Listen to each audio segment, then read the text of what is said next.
Assalamualaikum warahmatullahi wabarakatuh. Bismillahirrahmanirrahim. Ila hadratin Nabiul Mustafa Sayyidina Muhammad sallallahu alaihi wasallam wa ala alihi wa ashabihi wa azwajihi wa dzurriyyatihi wa ahli baitihi al-kiram ila muallif wa jami' masyaykhina wa ilusun nas'aluka syafaat ya ilmi darani al-Fatihah. A'udzu billahi minasy syaithanir rajim. Bismillahirrahmanirrahim. Alhamdulillahi rabbil alamin arrahmanir rahim maliki yaumiddin. Iyyaka na'budu wa iyyaka nasta'in ihdinas siratal mustaqim siratal ladzina an'amta 'alaihim ghairil maghdubi 'alaihim waladdallin. Bismillahirrahmanirrahim. Alhamdulillahi rabbil alamin wassalatu wassalamu ala sayyidina Muhammadin khatamin nabiyyin wa ala alihi wa sahbihi ajma'in, amma ba'du. Qala Allah ta'ala fil Qur'anil Karim, a'udzu billahi minasyaitonir rajim. Kullu nafsin dha'iqatul maut. Para hadirin jamaah rahimakumullah yang sama-sama dirahmati Allah Subhanahu wa taala. Alhamdulillahirabbil alamin. Pada kesempatan pagi hari ini di suasana hujan, ini enaknya kita tidur ya di rumah, tapi ini suatu kebahagiaan buat kita bahwa orang-orang yang berkumpul di majlis ini, di musola ini adalah orang-orang terpilih pilihan Allah Subhanahu wa taala. Kita mesti bersyukur karena enggak semua orang bisa mendapatkan kenikmatan salat subuh berjamaah di tengah guyuran air hujan, terus mendengarkan pengajian, dan ini luar biasa, suatu anugerah karunia dari Allah Subhanahu wa taala. Walaupun ngajinya nanti tidur Pak, gak ada masalah. Gak ada masalah. Jadi jangan dibangunin, biarin. Itu sebuah fadl dari Allah Subhanahu wa taala. Ini suatu karunia yang Allah berikan kepada kita. Alhamdulillahirabbil alamin. Mudah-mudahan kita semua istiqomah menjalankan pengajian ini. Amin ya Allah ya rabbal alamin.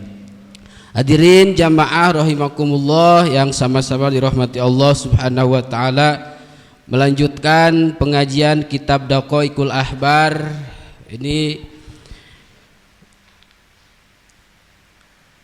seseorang atau mayit yang sudah dikubur. Kemarin sudah kita bahas masalah mayit dikubur di dalam kubur, lalu si ruhnya itu melihat jasadnya itu habis dimakan oleh belatung. Nah setelah itu ini ada satu hadis, waruwiya an Abi Hurairah radhiyallahu anhu qala idza matar rajulul mu'min, di mana-mana seorang mukmin meninggal, tadurru ruhu haula darihi syahron, maka ruhnya itu muter haula darihi, di sekeliling rumahnya itu orang yang meninggal. Ya Allah ya Rabbi ya Karim, dalam kurun berapa waktu? Syahron, dalam kurun 1 bulan Pak. Seorang mukmin meninggal 1 bulan setelah kepergiannya, maka ruhnya tadaru rawahu haula darihi, ia memutar selama 1 bulan di lingkungan rumahnya. Ya Allah ya Rabbi ya Karim. Tujuannya untuk apa? Tujuannya ini ruh orang tua kita ataupun siapa aja mengelilingi rumah ahli waris untuk melihat bagaimana tingkah laku ahli waris membagikan tirkah atau ahli warisan kepada saudara-saudaranya. Apakah dalam hal pembagian waris ia sesuai syariat? Kalau misalkan dia punya hutang, apakah hutangnya dibayar, dilunasi oleh ahli waris, oleh anak-anaknya? Apakah dalam hal seperti itu ahli warisnya itu saling berebut warisan? Lah ini 1 bulan Pak. Makanya 1 bulan disarankan kepada orang yang sudah ditinggalkan, maka jangan melakukan aktivitas yang memang di luar syariat agama. Hati-hati. maka ruh ini, si mayit ini akan merasakan kesedihan. Ya Allah, ya Rabbi, jika datang ke rumah melihat anak-anaknya berebut warisan setelah ditinggalkan. Bayangkan Pak, kita mencari nafkah siang malam itu untuk mengumpulkan sesuatu yang akan kita tinggalkan. Ketika sudah ditinggalkan, anak-anak kita berebut apa yang kita dapatkan pada saat ini. Ya Allah, ya Rabbi ya Karim. Ini 1 bulan. Faidah tamasyahru ja'at ila qabrihi fataduru haula sanatan. Setelah berlalu 1 bulan, maka ini ruh faidah tamasyahru ja'at ila qabrihi. Ruh ini datang ke kuburannya. 1 bulan beres, datang ke kuburan. Untuk apa? Fataduru haulahu sanatan, mengelilingi di sekitar di mana ia dikubur. Berapa lama? Sanatan, dalam kurun waktu 1 tahun. 1 tahun Pak. Setelah kepergiannya 1 tahun itu masih berada di area kuburan. Tujuannya untuk apa? Untuk melihat bagaimana kasih sayang seorang anak, bagaimana kasih sayang seorang saudara, bagaimana kasih sayang seorang tetangga. Apakah ada yang datang ke kuburan untuk menziarahinya? Ya Allah, ya Rabbi ya Karim, selama 1 tahun anak-anakku, istri-istriku selama puluhan tahun rumah tangga mencari nafkah. Ketika aku sudah dikubur, aku menunggu 1 tahun siapakah yang datang ke kuburanku untuk mendoakan aku. Ya Allah, ya Rabbi ya Karim, 1 tahun Pak di kuburan. Faidah tamat rupiat ila yaumil qiyamah. Nah, setelah ini beres 1 tahun, si ruh ini mengelilingi kuburan, maka rufiat ila yaumil qiyamah, ruh diangkat oleh Allah sampai hari kiamat. Nah, di mana penempatan ruh setelah ini nanti dibahas di sesi berikutnya nih. Ya Allah, ya Rabbi ya Karim. Wa an Ibnu Abbas radhiyallahu anhuma, idza kana yaumal id. Di mana datang hari Idul Fitri, wa yaumul asyri, dan tanggal 10 bulan Asyura, wa yaumul jum'ati, hari Jumat, al-ula min syahri Rajab, di Jumat pertama di bulan Rajab, wa lailatul nisfi min Sya'ban, di malam nisfu Sya'ban, wa lailatul jum'ah, di malam Jumat. Nah, di malam Jumat yahruju al-amwat min kuburihim wa yakifuna ala abwabi buyutihim. Ya Allah, ya Rabbi ya Karim, 1 tahun ruh mengelilingi kuburan, lalu diangkat oleh Allah sampai hari kiamat, ditempatkan di tempatnya masing-masing. Nanti tempat ruh kebagi, ada di Iliyin, Sijin, Upukil, Mubin dan lain sebagainya.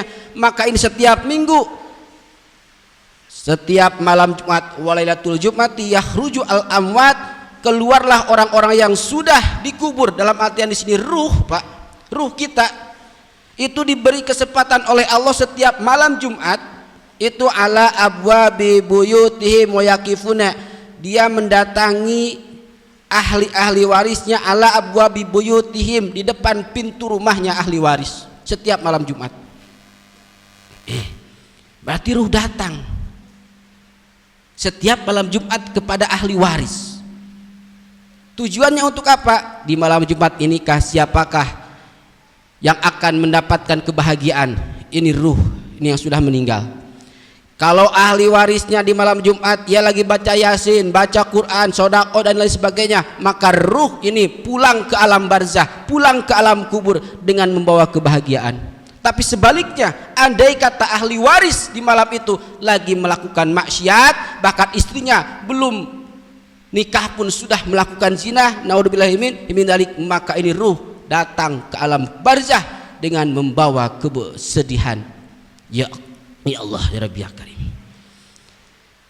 Bahkan ruh berkata, wa yaquluna tarahimu alaina, wahai ahli waris, wahai anak-anakku, wahai istri-istriku, wahai saudara-saudaraku, tarahimu, kasihinilah aku, sayangilah aku, fi hadhihi lailati, di malam ini, maka sesungguhnya malam ini adalah malam di mana aku mengharapkan doa daripada kalian. Dengan cara apa? Bisodakotin, dengan cara bersedekah, walau bilukmatin, walaupun dengan satu sesuap nasi.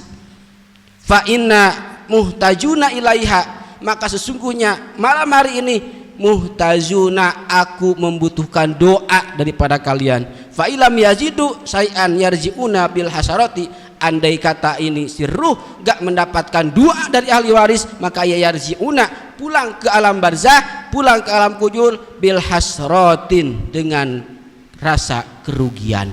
Ya Allah Rabbi Karim. Makanya jangan disia-siakan malam Jumat. Apapun bentuk amal ibadah kita di malam Jumat, bahkan di malam-malam lain, ketika istri kita bahkan orang tua kita sudah meninggal, maka yang diharapkan dari kita bukan lagi harta, tapi doa. Doa, Pak. Nah, karena sesungguhnya hadirin, orang yang sudah meninggal itu mal mayyitu fi qabrihi illa kargorikil mukawis. Tidak ada seorang mayit yang berada di dalam kuburnya kecuali ia kalgorokil mugawas, seperti orang yang tenggelam di tengah lautan. Seseorang yang sudah wafat itu seperti orang tenggelam di tengah lautan. Dia berteriak minta tolong, dia berteriak tolong, tolong, tapi nggak ada yang mendengar. Itu di alam kubur. Li'anna yugosa yang tadiru dakwatan talhaqo min ibnihi au akhihi, yaitu orang yang meminta pertolongan, ia menunggu setetes doa yang dikirimkan oleh anaknya, au akhihi atau saudaranya, au sadikin atau temannya, fa idza lahiqathu kanat habba ilahi minad dunya wa ma fiha. Karena ketika ia mendapatkan doa, maka hal itu lebih ia sukai dibandingkan dengan dunia dengan penuh isinya. Setetes doa, setetes Fatihah itu lebih berharga daripada dunia dan isinya. Ketika orang tua kita sudah wafat, kita kirim Fatihah, maka ia lebih suka daripada dunia dan isinya. Karena laksana orang yang sudah wafat itu seperti orang yang tenggelam di tengah lautan. Gak ada harapan kecuali dengan doa, doa, doa. Ya Allah Rabbi Karim. Tinggal kita tafakur, Pak. Tafakur nanti apakah anak-anak kita bisa mendoakan kita, itu yang paling ngeri. Apakah anak-anak kita bisa mendoakan kita? Apakah anak-anak kita benar membagikan warisan? Apakah anak-anak kita, kakak sama adik, gak berebut warisan? Apakah akur setelah kita nanti meninggal? Itu yang kita pikirkan. Ya Allah Rabbi Karim ini hadirin. Makanya tidak ada yang lebih berharga bagi mayit yang sudah dikubur itu kecuali dengan doa. Dengan doa. Jadi jangan dikira, Pak, alam kubur itu berada di dalam tanah. Alam kubur itu alam yang memang tidak ada yang tahu kecuali Allah. Pada alam itu kebagi, ada alam rahim, alam dunia, alam kubur, alam akhirat. Nah, alam rahim itu lebih kecil daripada alam dunia, kan? Alam dunia itu lebih gede daripada alam rahim. Alam barzah atau alam kubur lebih gede daripada alam dunia. Alam barzah, alam kubur lebih gede. Nanti akhirat, di alam akhirat lebih gede daripada alam kubur. Terus seperti itu. Alam rahim sih kita kelihatannya alam rahim itu kan kecil, oleh pandangan dohir itu di dalam kandungan seorang ibu. Tapi orang yang ada di alam rahim gak bisa melihat orang ahli dunia, ya kan? Nah nanti pun sama, alam barzah itu lebih gede daripada alam dunia. Alam barzah, nanti setelah alam barzah ada alam akhirat, surga neraka. Nah maka alam akhirat itu alamnya lebih gede daripada alam barzah. Seperti itu perputarannya. Nah, makanya nanti di sini adalah pertanyaan, apakah ada, kan ini sempat menjadi perbincangan hadis ini, apakah benar seorang yang sudah wafat itu mendatangi rumahnya.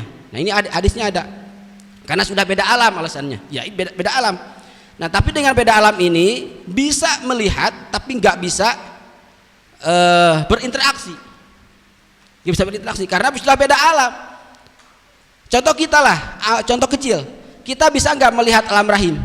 Nggak bisa. Yang bisa kita lihat hanyalah dohirnya rahim seorang anak dalam kandungan.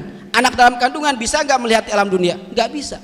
Nah, seperti itu. Undang-undangnya pun sudah beda. Undang-undang akhirat, undang-undang alam barzah, undang-undang alam dunia itu sudah beda aturan. Nah, itu urusan Allah. Yang penting kita percaya bahwa ada alam kubur. Urusan itu bagaimana pertingkahannya, wallahu a'lam. Nah, seperti itu. Nah, hadirin jamaah rahimakumullah yang sama-sama dirahmati Allah Subhanahu wa taala. Ahli kubur yang dikubur itu tidak mengharapkan apa-apa, tapi hanya mengharapkan doa. Nah, ini wa mimma yuhka aidon an Abi Kilabah. Ini satu riwayat dari Abi Kilabah bahwa Abi Kilabah annahu ra'a fil manami. Abi Kilabah di suatu malam ia bermimpi kana habatuhu qad istaqat kuburuha. Abi Kilabah melihat kuburan-kuburan itu terbelah, hadirin, dalam mimpinya. Karena habatu qad istaqat kuburuha wa kharajat amwatuha. Setelah terbelah itu kuburan, maka ahli-ahli mayit ruhnya itu keluar dan duduk di atas kuburan. Ini dalam impian Abi Kilabah. Wa jalisu inda kuburhim wa kana biyadin kulli wahidin minhum tabqun min nur. Setiap ruh yang berada di atas kuburan itu duduk sambil di depannya diberikan satu hidangan. Hidangan ini berupa cahaya, nur, cahaya yang begitu terang. Ini setiap ahli kubur seperti itu. Summa innahu nadhara fara'a batnahum rajulan laisa ma'hu minan nur syai'un. Tapi Abi Kilabah melihat satu kuburan enggak ada cahayanya. Kuburan lain kan itu penuh dengan cahaya, tapi ini ada seorang laki-laki yang enggak mendapatkan cahaya. Nah, Abi Kilabah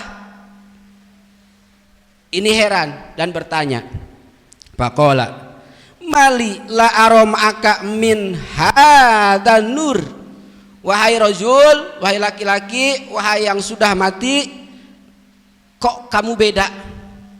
Tetanggamu itu mendapatkan hidangan cahaya, tapi kenapa kamu nggak mendapatkan? Ini nggak ada cahaya. Ini hanya satu orang. Faqala inna tilkal amwat, lalu dia menjawab, inna tilkal amwati lahum auladun wa ihwanun yad'una lahum wa yatasaddaquna li azlihim fa ba'asallahu ilaihim hadan nur. Wahai Abi Kilabah, ini tetanggaku samping kanan samping kiri mendapatkan cahaya. Inna tilka amat lahu auladun, ia mempunyai anak, wa ihwanun, ia mempunyai saudara, ia mempunyai tetangga, yad'una lahum, selalu mendoakan mereka. Mereka itu didoakan oleh anak-anaknya, mereka didoakan oleh saudara-saudaranya, mereka didoakan oleh tetangga-tetangganya. Wa yatasaddaquna li ajlihim, mereka bersedekah dan pahala yang dihususkan kepada mereka. Maka fa ba'asallahu ilaihim hadan nur, Allah memberikan cahaya kepada mereka. Disebabkan apa? Sedekah dan doa. Nah, lalu kata Abi Kilabah, mereka mendapatkan, kenapa kamu enggak mendapatkan? Nah, ini laki-laki menjawab, wa amma ana qali ibnu ghairu sholih. Wahai Abi Kilabah, sebenarnya aku itu mempunyai anak, tapi anakku ghairu sholih, bukan ahli soleh, ya, gak pernah ibadah, selalu maksiat, bahkan layad uli, ia gak pernah mendoakan aku, walayatasodaku, bahkan ia gak pernah bersedekah dihususkan untuk aku. Li azli falaman tabaha Abu Kilabah, maka malam hari ini, maka saat ini aku tidak mendapatkan cahaya. Nangis, Pak. Itu laki-laki yang sudah dikubur, nangis. Tetangga mendapatkan cahaya, tapi ia enggak mendapatkan cahaya, padahal bahkan dia menangis terus. Kenapa anakku enggak pernah mengirimkan doa kepadaku hingga tidak mendapatkan cahaya? Nah, Setelah itu Abu Kilabah langsung terbangun dalam mimpinya, langsung terbangun, lalu dahaba ila waladihi wa ahbarahu bima ara min ahwali ilaihi. Lalu Abi Kilabah mendatangi anak tadi, anak yang dimaksud oleh si bapak yang sudah dikubur, berangkat menuju rumahnya, lalu menceritakan bahwa orang tua kamu di alam kubur itu enggak mendapatkan cahaya layaknya seperti orang-orang yang ada di sekelilingnya, karena disebabkan kamu enggak pernah ibadah, kamu enggak pernah bersedekah, kamu enggak pernah mendoakan dia. Nah, langsung si anak tersebut menangis, lalu dia ibnahu istaghala bi taat, lalu dia langsung mengerjakan taat, berdoa kepada Allah, lalu dia tobat si anak ini. Nah, setelah itu langsung Abi Kilabah pergi. Nah, di malam kedua kembali summa inna Aba Kilabah ata ila tilkal jabanah ba'da mudatin par'a fi manami tilkal amwat ala hali al-ula. Nah, Abi Kilabah kembali bermimpi bertemu dengan orang yang tadi yang tidak mendapatkan cahaya. Malam hari ini benar Pak, ini orang yang tadinya enggak ada cahayanya kembali mendapatkan cahaya sama dengan orang lain. Ini disebabkan apa? Disebabkan si anak mendoakan orang tua. Nah, ini kisah Abi Kilabah. Berarti di sini yang menjadi poin hadirin, bahwa doa yang dibutuhkan oleh ahli kubur itu sampai kepada ahli kubur dan mendapatkan cahaya nur daripada doa dan sedekah. Nah, di sini cara untuk membahagiakan ahli kubur, cara untuk membahagiakan orang tua kita yang sudah wafat, cara mendoakan orang-orang yang sudah dikubur itu, satu dengan cara bersedekah dan pahalanya dikhususkan kepada orang yang sudah wafat, yang kedua dengan doa. Cukup seperti itu. Nah, di sini faqad qala Ibnu Taimiyah annal mayita yantafi'u bi qiraatil Qur'an kama yantafi'u bil ibadatil maliyati minas shadaqati wa nahwiha. Sesungguhnya mayit Pak, yantafi'u bi qiraatil Qur'an, itu memperoleh manfaat. Seseorang yang sudah dikubur, yang sudah pindah alam di alam barzah, itu mendapatkan manfaat, memperoleh manfaat bi qiraatil Qur'an, sebab anaknya itu membaca Al-Qur'an. Kama yantafi'u bil ibadatil maliyah, sebagaimana dia memperoleh manfaat ibadah harta, yaitu dengan cara bersedekah. Bapak malam Jumat, malam apa aja Bapak baca Quran, dikhususkan untuk orang tua kita yang sudah wafat, maka sampai Pak, sampai. Bahkan mereka itu mengharapkan seperti itu. Bacaan Fatihah dikhususkan kepada ahli kubur itu lebih hebat daripada dunia dan isinya, karena yang mereka butuhkan hanyalah doa. Atau Bapak bersedekah, nih saya bersedekahlah, bersedekah makanan misalkan, dikhususkan untuk mayit pahalanya. Nah, maka ini hebat, maka sampai. Nah, berarti ini masalah bab tahlil ini Pak. Nah, waqala Ibnu Qayyim fi kitabir ruh afdalu ma yuhda ilal mayit shadaqatun wal istighfar wa du'a lahu wal haju anhu. Sesuatu yang paling utama dihadiahkan ilal mayiti, kepada orang yang sudah wafat, maka sedekah dan istighfar dan doa dan haji itu lebih hebat. Nah, Bapak punya orang tua dulu belum pernah menunaikan ibadah haji, Bapak punya rezeki mau menghajikan, silahkan, pahalanya sampai. Wa amma qiraatul Qur'an wa idawa ilayya tatawuan min ghairi azrin fahada yasilu ilaiha kama yasilu sawabus shaumir wal haji. Adapun pembacaan Al-Qur'an, Fatihah, itu surat Yasin, wa idauha, dan dikhususkan, ya dihadiahkan bacaannya kepada orang yang sudah wafat, min ghairi azrin fahada yasilu, maka ini sampai kepada orang yang sudah wafat, kama yasilu ilai sawabus shaumi wal haji, seperti sampainya pahala puasa dan haji. Nah, ini jelas hadisnya, bahwa Mufti Diyaru al-Midiyati Syafiqi Sumakola wa adabal Hanifah ila anna kullaman atabi ibadatin sa'un kanat shadaqatan aw qiraatul Qur'an ghairu dalik min anwa'il birri lahu. Apapun bentuknya Pak, apapun bentuk amal soleh, apapun bentuk kebaikan kita dikhususkan kepada orang-orang yang sudah wafat, maka itu menjadi pahala bagi mereka. pahala bagi mereka. Dan ini ittifaq seluruh ulama, terutama ulama Syafi'iyah, tentang sampainya bacaan dan sedekah kepada ahli waris, kepada ahli kubur. Nah, su'ila faqala as-sa'il, dari Anas bin Malik radhiyallahu an, suatu hari Rasulullah sallallahu alaihi wasallam hadirin ditanya oleh seseorang, "Ya Rasulullah, inna natasaddaqu an mautana." Ya Rasul, aku pernah mensedekahkan orang-orang yang sudah wafat. Jadi bersedekah untuk orang-orang yang sudah wafat. Ini bertanya kepada Nabi. Wa nahju anhum wa nad'u lahum. Dan aku mendoakan orang-orang yang sudah wafat. Ya Rasul, hal yasilu dalika ilaihim, apakah pahala sodako terus doa yang aku panjatkan kepada ahli kubur yasilu dalika ilaihim, apakah sampai kepada mereka? Apa jawab Nabi, Pak? Katakan Nabi, na'am, benar.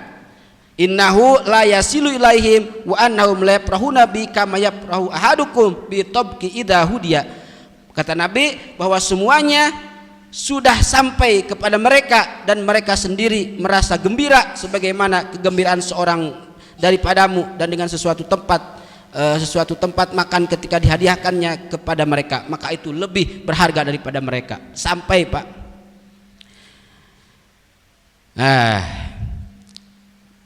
Kata Nabi dalam kitab Wasiatul Mustafa, ya Ali, ini berseru kepada Kanjeng Nabi Ali, di situ kepada Sayyidina Ali. Ada kitab Wasiatul Mustafa. Ini kitab Wasiatul Mustafa ini, Pak, kitab yang membahas wasiat Kanjeng Nabi kepada Sayyidina Ali. Nah, di antaranya ini, ya Ali, wahai Ali, tasaddaqu ala mautaka, bersedekahlah kamu kepada orang yang sudah wafat. Fa innallaha ta'ala, maka sesungguhnya Allah Subhanahu wa ta'ala qaddara kala malaikatan yahmiluna shadaqatil ahya ilaihim. Sesungguhnya Allah Subhanahu wa ta'ala telah menyerahkan kepada malaikat yang sama membawa sedekah yang masih hidup. Dengan sedekah itu kemudian mereka merasa bergembira karena yafrahuna fid dunya, bahkan bahagianya melebihi kebahagiaan dunia. Oh, ini sudah jelas hadisnya bahwa siapapun yang sudah wafat kita kirim doa atau sedekah, maka sampai dan ahli kubur itu merasa bahagia dan bergembira dengan doa yang kita panjatkan. Nah, ini ya Allah ya Rabbi Karim. Makanya kan kita selalu ada tradisi tahlil, ya, tahlil kirim doa. Sebenarnya itu tahlil di hari pertama, hari kedua, ketiga, bahkan ketujuh, nanti ada 40 hari. Ini tujuan tadi 40 hari ada. Kenapa sih alasannya mesti ada 40 hari? Nanti kan selama 1 bulan kurang lebih 40 hari itu sirruh itu tadi mengelilingi di rumah. Nah, maka dia tahu siapa yang tahlil nih, yang suka mengirim doa. 1 tahun di atas kuburan mereka mengharapkan siapa yang datang untuk menjarihi aku. Nah, setelah itu ruh diangkat, lalu setiap malam Jumat bahkan di bulan-bulan tertentu Allah Subhanahu wa taala memberikan kesempatan kepada ruh untuk menengok ahli waris apakah kelakuan anak-anaknya ini menjadi soleh atau tidak. Nah, makanya di sini saya sarankan kepada hadirin, ketika bapak kita, orang tua kita yang sudah wafat, 1, ziarahi, 2, mendoakannya. Bahkan kalau bisa ada rezeki kita berikan sedekah khusus untuk yang sudah wafat. Itu. Ya. Jangan sampai terbengkelai, Pak. Kita di sini Tangerang, orang tua kita dikubur di kampung halaman. Setiap tahun bahkan sampai 3 tahun sekali kita menengok kuburannya, ziarahnya. Itu satu kerugian bagi mereka. Nah, 3 tahun bahkan ketika mau ziarah kita lupa lagi di mana kuburan bapak, di mana kuburan ibu, lupa lagi kan, karena sudah banyak yang meninggal sehingga lupa lagi. Kata dia, udah Pak, sekarang makan ada Google Map, udah bapak Sherlock aja di mana kuburannya. Payah, masa harus di Sherlock. Ya Allah, jangan sampai kita terbengkalai kuburan orang tua kita, ziarahi, datangi. Kalaupun kita nggak bisa ziarah karena dengan situasi dan kondisi kita jauh, maka setiap pada sholat minimal kita mengirim doa minimal Fatihah 1 kali. Nah, ketika orang tua kita wafat, kita baca Quran, Pak. Bapak nggak usah ila hadrati Allahumma ij'al sawabi maqrana minal qur'anim ila ruh anu, nggak usah. Bapak baca Quran maka pahalanya itu sampai kepada orang tua bapak. Bapak niatkan nih baca Quran, nih saya khususkan baca Quran ini untuk orang tua kita, sampai Pak. Walaupun nggak memakai ila hadrati tetap sampai. Yang penting kita niatkan ini ibadah kita, baca Quran kita, sedekah kita dikhususkan kepada ahli kubur. Ini anna shadaqata yasilu sawabu ilal mayyiti bittifaq. Nah ini madhab ulama Syafi'i, anna shadaqah, sesungguhnya sedekah yasilu sawabuha, itu sampai pahalanya ilal mayyiti kepada ahli kubur bittifaqin, dengan sepakat semua madhab Imam Syafi'i, ulama Syafi'i, bahwa pahala sedekah, pahala baca Quran, pahala baca Fatihah itu sampai kepada ahli kubur. Wen bat yajubi li'annahu du'a, karena apa yang dibaca itu didasari dengan mempunyai motif-motif mendoakan ahli kubur. Ya Allah ya Rabbi ya Karim. Nah ini hadirin jamaah rahimakumullah yang sama-sama dirahmati Allah Subhanahu wa taala, sebagai penutup bahwa sesungguhnya ahli kubur itu akan mendapatkan cahaya ketika kita mengirim doa. Nah, lalu supaya kita nanti mendapatkan cahaya di alam kubur, hadirin, maka Kanjeng Nabi Shallallahu Alaihi Wasallam menyarankan kepada kita ada 4 amalan supaya kuburan kita mendapatkan cahaya. Nah, yang pertama adalah kita mengasih ataupun kita memberikan makan kepada orang yang lapar. 1, memberikan makan dan minum kepada orang yang lapar. 2, memberikan makan kepada orang yang perang fisabilillah. Nah, memberikan makanan kepada orang yang perang fisabilillah. Karena di kita ini nggak ada perang sabilillah, Pak, nggak ada jihad, nggak ada perang. Maka orang yang mondok, orang yang pesantren itu sama ibarat kal jihad, sama seperti jihad. Mereka sedang berjuang mencari ilmu. Nah, maka Bapak berikan makan, berikan duit kepada orang yang pesantren, itu bakal menjadi penerang dalam kubur. Apalagi Bapak belikan kitabnya, apalagi Bapak urus sampai dia pintar ngajinya. Ya Allah, ini hebat Pak, ini hebat. Saya mah ini cerita aja lah, pengalaman mondok dulu pas pengalaman mondok saya sampai sekarang selalu teringat Pak. Duit mah nggak seberapa Pak, duit itu nggak seberapa, karena kalau kita memberikan duit lama kelamaan kita akan lupa. Tapi kalau memberikan sesuatu sampai kapanpun kita nggak akan lupa karena ada bekasnya. Nah, pengalaman saya Pak, ketika dulu saya mondok, saya nggak punya kitab. Kalau nggak salah itu kitab Duratun Nasihin, kalau nggak salah. Itu nominal duit itu sekitar 20.000 lah kitab itu, nggak seberapa 20.000. Tapi nggak punya Pak, nggak punya untuk apa?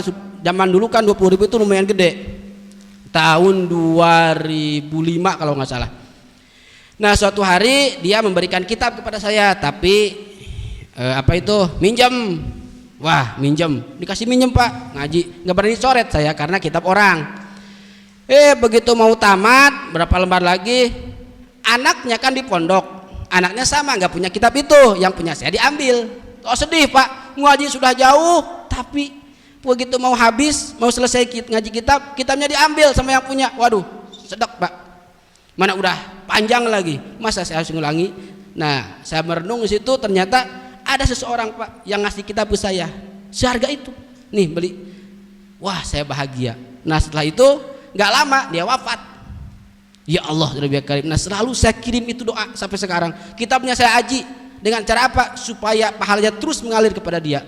Ya Allah, ini hebat. Nah, makanya Bapak ketika Bapak punya tetangga, punya anak, bahkan punya anak pesantren, untuk membeli kitab jangan pernah ragu.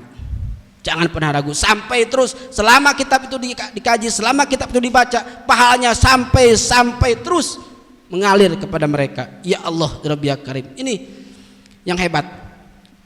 Maka ketika Bapak punya anak pesantren, ya sudah surga urusannya Pak, karena Bapak sudah berjuang mempertahankan jihad fisabilillah dengan cara membiayai anak yang ada di pondok pesantren. Ya Allah Rabbi ya Karim, hebatlah, banyak keistimewaan Pak orang-orang yang memondokkan anak di pesantren, ya banyak. Jadi nggak akan pernah habis Pak duit untuk memondokkan anak. Berapapun jutaan keluar untuk memondokkan anak, itu nggak akan sia-sia, bahkan nggak akan pernah habis. Coba aja Bapak tanya kecil-kecilan lah kepada anak, kepada orang tua yang di pondok pesantren, pernah nggak dia kekurangan duit? Nggak pernah kan? Pasti selalu ada, ketika anak butuh pasti ada, walaupun dia nggak kerja. Ya Allah ya Rabbi ya Karim, pengalaman dulu Pak, saya waktu mondok itu jujur, orang tua saya hanya orang tua pas-pasan, nggak sama sekali nggak punya duit. Tapi masyarakat kepada saya mendorong untuk saya mondok, bahkan membiayai sampai mana, kemanapun kamu ngaji dibiayai. Sekarang lihat yang terjadi, orang-orang yang dulu pernah memberikan saya biaya untuk pesantren, sekarang lihat hidupnya bahagia, nggak pernah. Ini mereka katakan, saya kalau ada orang lagi seperti kamu yang mau mondok akan saya biayai sampai kapanpun, karena keberkahan pesantren, keberkahan pondok pesantren ini yang membawa keberkahan rezeki. Ya Allah, di dunia pun sudah seperti itu Pak, apalagi nanti di akhirat. Ini kata Nabi, maka nawwara kuburuhum, bakal memberikan cahaya kepada orang-orang yang sudah dikubur. Ya Allah, dua tuh. Yang ketiga, yang menjadi penolong di alam kubur dan menjadi kuburan kita terang adalah kita menolong kepada orang yang lagi kesusahan. Tuh, Bapak punya tetangga susah, apapun bentuknya, ketika kita bisa maka berikanlah pertolongan. Ini menjadi penolong bagi orang-orang yang ada di dalam kubur. Nah, yang terakhir yaitu memberikan pertolongan kepada orang yang teraniaya. Memberikan pertolongan kepada orang yang teraniaya ini menjadi penerang kita di alam kubur. Contohnya apa? Bapak di jalan melihat orang teraniaya ataupun apalah, kita tolong, kita berikan pertolongan, maka insya Allah nanti di alam kubur Bapak akan mendapatkan cahaya. Inilah sebab-sebab orang-orang yang mendapatkan cahaya di alam kubur. Terutama orang-orang yang selalu mendapatkan cahaya adalah orang-orang yang dikirimi doa, dikirimi sedekah oleh ahli warisnya. Nah, mudah-mudahan hadirin kita semua termasuk orang-orang yang beruntung meninggal dalam keadaan husnul khotimah, serta di alam kubur kita mendapatkan cahaya dari Allah Subhanahu wa taala. Amin ya Allah ya rabbal alamin. Baik para hadirin jamaah rahimakumullah yang sama-sama dirahmati Allah Subhanahu wa taala, setelah bab ini nanti dilanjut bagaimana ini ruh penempatannya oleh Allah, kemana nih penempatannya, insyaallah akan kita bahas di sesi berikutnya. Wallahu a'lam bishawab. Allahumma sholli ala sayyidina Muhammadin fil awwalina wal akhirin wa barik wa sallim radhiyallahu tabaraka wa ta'ala an kulli sahabati Rasulillahi ajmain. Allahumma hdina siratal mustaqim, Allahumma hdina siratal mustaqim, siratal ladzina an'amta 'alaihim minan nabiyyin wasiddiqin wasyuhada wassalihin wa hasuna ulaika rafiqa dalikal fadlu min wa kafa billahi alima. Allahumma rabbana taqabbal minna innaka antas samiul alim wa tub 'alaina innaka antat tawwabur rahim birahmatika ya arhamar rahimin. Shalli wa sallim ala jami'il anbiya'i wal mursalin walhamdulillahi rabbil alamin. Mohon maaf atas segala kekurangan dan kehilapan. Usikum min nafsi bitaqwallah. Assalamualaikum warahmatullahi wabarakatuh. Sallallahu